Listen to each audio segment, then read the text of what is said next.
Hello, welcome to Mississippi Insight Meditation. For more information about our organization or to leave a much needed donation, please visit our website at msinsightmeditation.org. So tonight I had a request to talk about people pleasing. Speaking of which, if you have a request, you'd like me to talk about something specific as it relates to the Dharma, feel free to confidentially email me, text me, ask me. I'm happy to do a talk around something specific. So tonight we're going to talk about people pleasing and how it relates to the Dharma. I looked up the definition, which I probably didn't need to do because 20 years ago I was a people pleaser. But it's basically someone who has a hard time saying no. A people pleaser puts other people's happiness and well-being above their own. And there are all sorts of psychological reasons that a person does this. And I can't speak to that. I'm not a therapist. But I know for me, it had to do with my self-worth. I looked for validation through others. I didn't think very highly of myself. So I needed others to tell me how great and wonderful I was, and always offering to do things for people gave me that. So how does this relate to the Dharma? Well, for me to work with this issue, when I worked with this issue, I had to put two pieces of the puzzle together. One was ancient, one is modern. And we'll start with the old one. It was a story actually told by Gil Fronsdal about King Pasenadi and Queen Malika. And it's from the Malika Sutras. I've since researched it a lot since I originally heard the story. But anyway, so the king and queen were on the upper terrace of their palace when the king asked his queen, "Is there anyone dearer to you than yourself?" And he expected the answer of, "Why, you, of course, sire, you're the most dearest to me." But she didn't say that. She said, "No, there's no one more dear to me than myself." And the king really didn't like that answer. So he went to Buddha and he asked him about it. And the Buddha confirmed that she was right. Queen Malika was right. She should be most dear to herself. We all should be most dear to ourselves. The Buddha actually took it a step further and said that if we hold ourselves dear, if we hold ourselves with loving kindness, then we should never hurt another person because we know what it's like to be hurt. We can better relate to the world when we hold ourselves precious. So I took that piece and I added something to it.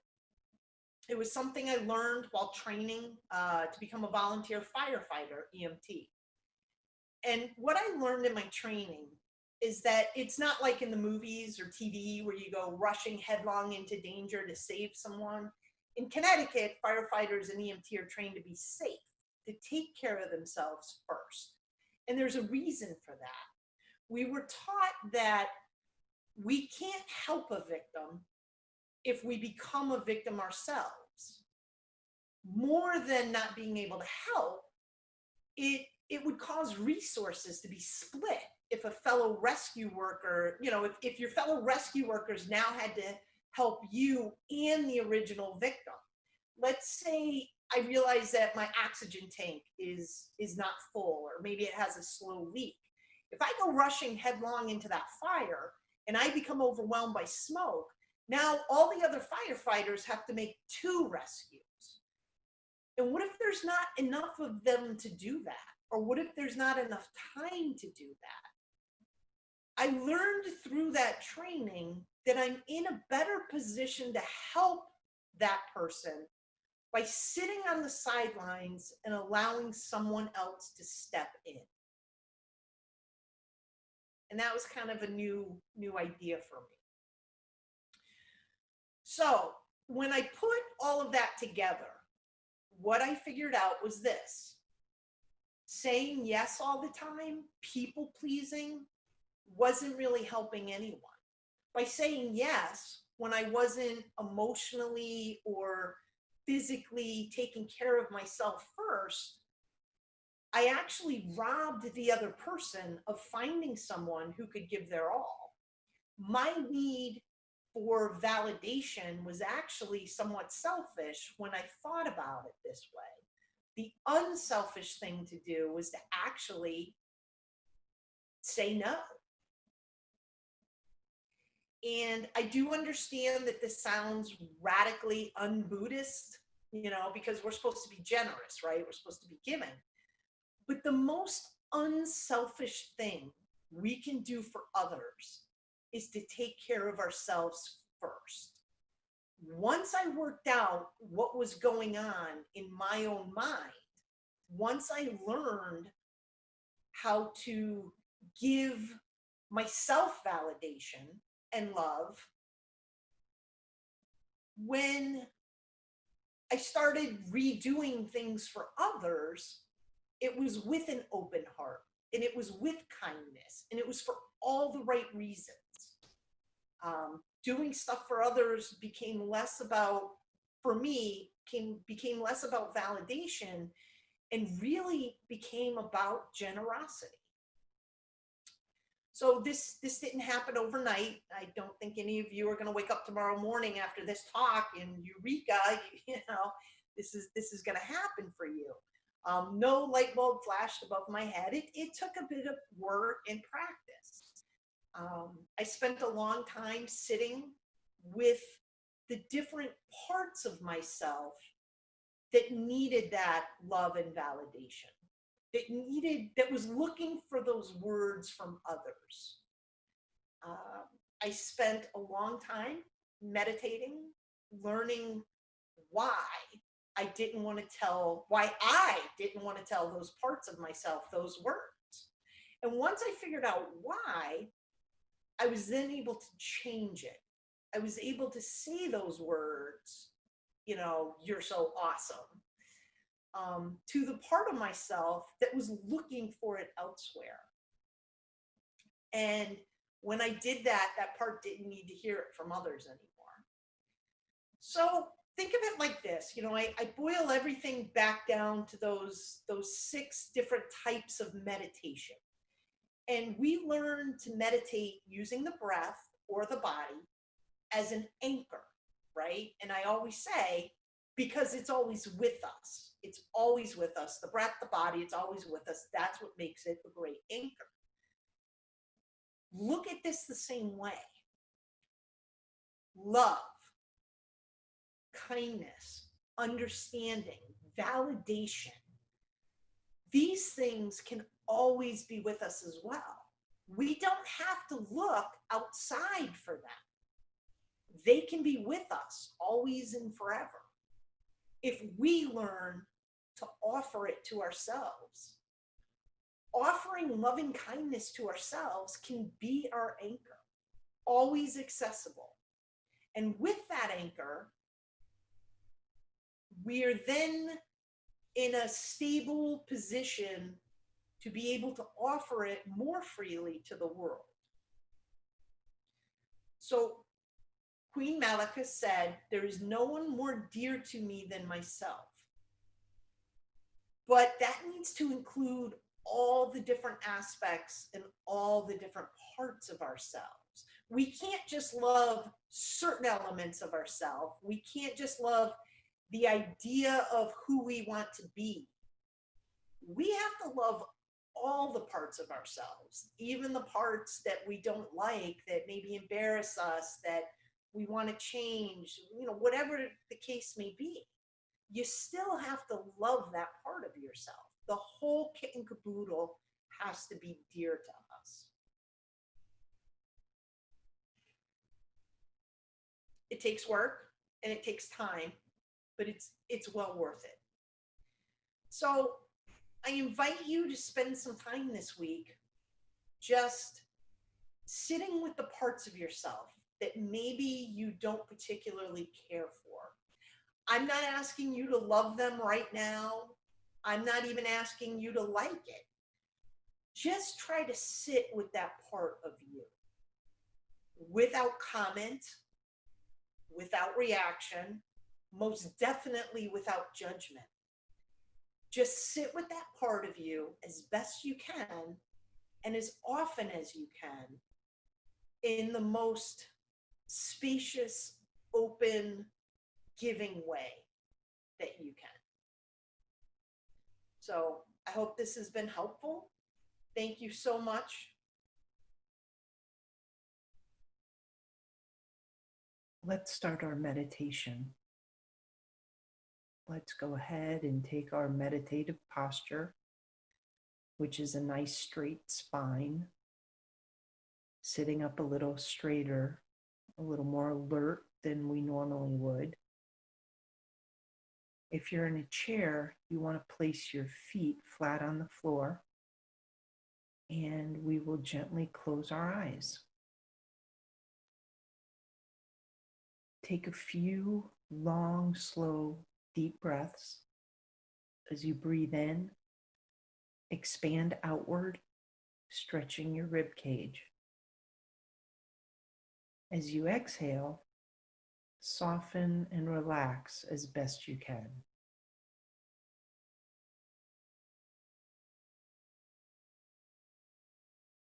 Inhale, feeling the space that surrounds you. Exhale, letting out the stress of the day.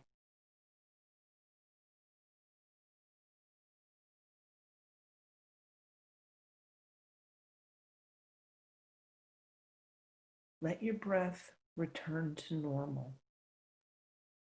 Enter into the world of your breathing.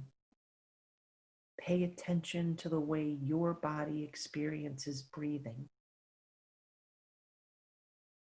You can feel your rib cage expand and contract.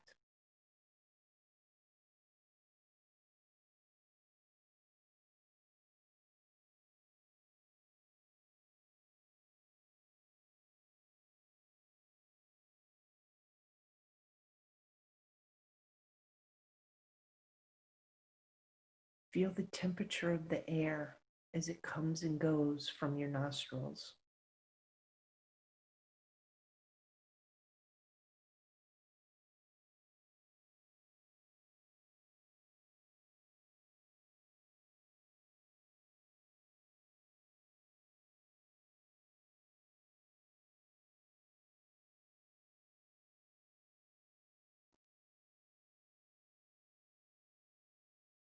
Feel your chest rise and fall.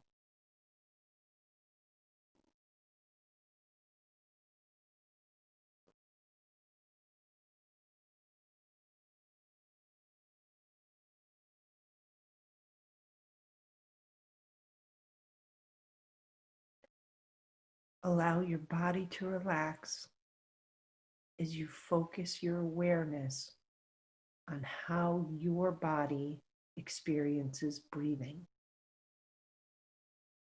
If you notice yourself thinking for the next few minutes, simply label it thinking.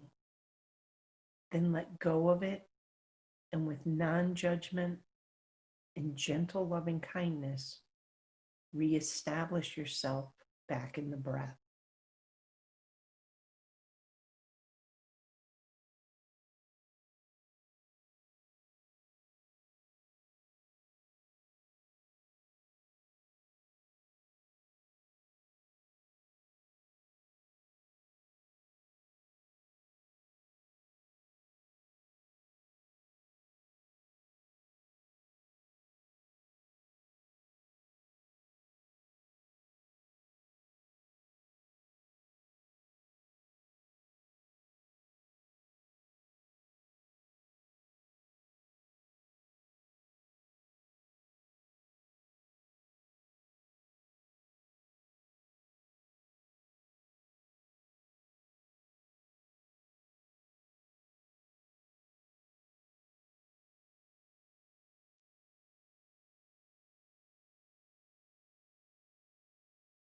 At this time, I'll ask you to let go of your breath. Let go of the focus on your breath. And in your mind's eye, I'll ask you to picture yourself sitting in the quiet of your mind. You can imagine yourself on the beach, in your easy chair, in your cabin in the woods, your bench at your train station. Whatever is a good representation of you in your mind in a relaxed, calm, open state. As you sit in your mind's eye, you are relaxed and comfortable, knowing that there's nothing to do, nothing to plan. You can simply observe your breath from your spacious, relaxed place.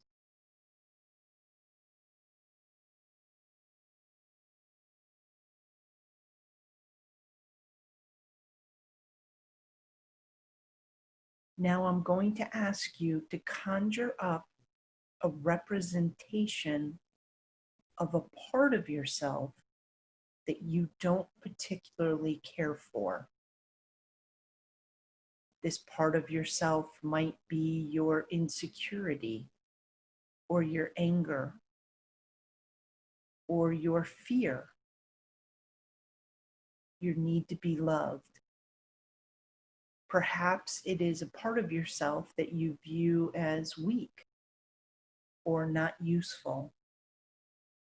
Maybe it is a you of the past, something that brings you embarrassment or pain or shame. In your mind's eye, I would like you to visually see this part of yourself in some way. It might be a teenage you, or how you looked as a child. It might be you as you are now, but with an angry scowl or a pinched, painful look of insecurity. Conjure an image of some part of yourself that you do not like and have it sit in front of you.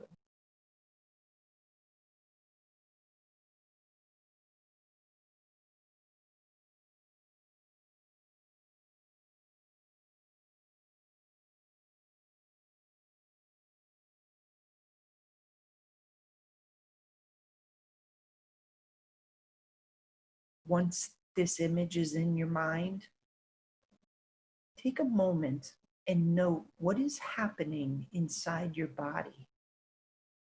When this piece of yourself is directly in front of you, what is happening inside of you physically and mentally? Are you open and spacious? Or did you immediately tense up with judgment and loathing?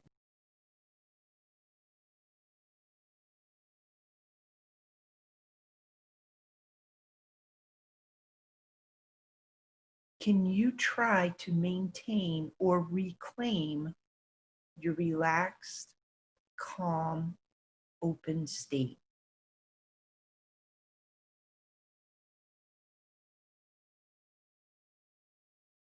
Can you open to the possibility that this piece of yourself that you don't particularly care for might need love, not judgment?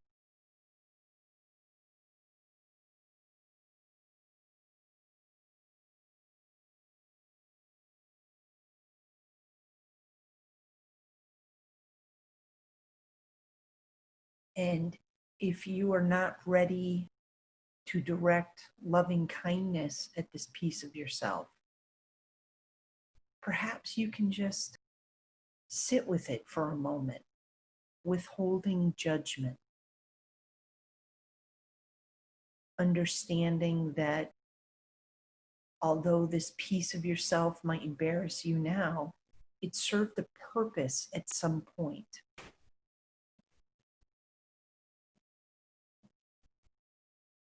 take a few moments in the quiet of your mind's eye, sitting with this piece of yourself you might not particularly like.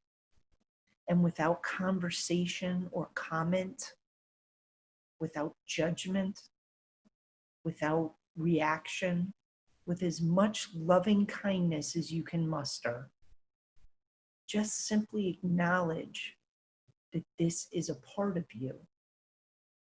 This part of you deserves your understanding.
Thank you for listening to this video provided by Mississippi Insight Meditation. For more content like this, please subscribe to our YouTube channel, like us on Facebook, or visit our website at msinsightmeditation.org. All talks are given freely. If you would like to leave a donation, please visit our website. Again, that's msinsightmeditation.org. Thank you for listening.